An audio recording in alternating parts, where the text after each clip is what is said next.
Forge, Chapter 42. Do you understand? Bile had risen in my throat. I swallowed it. I understand, sir. Excellent. We will speak no more of it. Headquarters lay just ahead, ablaze with candle and lantern light.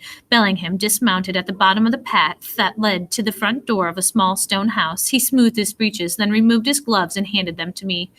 Do I look suitable for a dinner with His Excellency and Lady Washington? Heavy shadows lay under his eyes. His face was not as whisker-free as it ought to be for such an occasion. A stain on the neck of the cloth was apparent even in the half-darkness. His wig was in dire need of some pomading.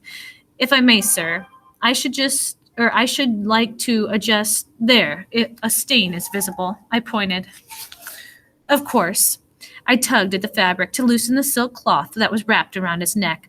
The sounds of soldiers and officers around us, the noise of the bustling kitchen in the building behind the headquarters, the high-pitched laugh of some officer's wife, they all faded, overpowered by the screaming in my head.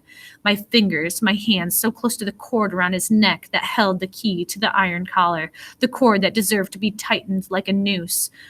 Aren't you done? He asked impatiently. The voices flooded back, as did the light from the campfire of the general's lifeguard. Almost, sir. I refolded the neckcloth to cover the stain and stepped back.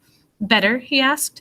Much better, sir. I'll have Isabel clean that tomorrow. Splendid. See if you can scare up some oats for this old girl. He patted the horse. And there should be more victuals for you behind in the kitchen. Keep an eye out for that Billy Lee, the general's manservant. It would be good for us if you could establish a friendship with him.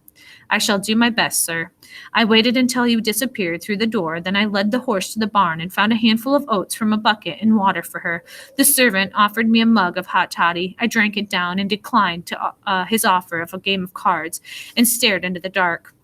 One of Benny Edwards' favorite stories was about a fellow who stole fire from the old gods and brought it to the people who were cold. I couldn't remember his name. He was caught, of course. The gods chained him to a rock to punish him. Every single day, an eagle was sent to peck out the fellow's liver, and every night the liver grew back, so he did not die, and the torture started anew each morning, all because he stole something that should have been his to begin with.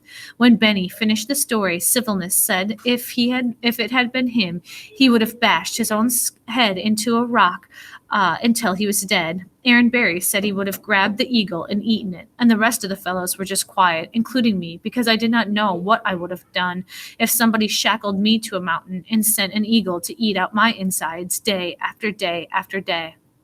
Now I knew. I would fight the eagle and the chains in that mountain as long as I had breath.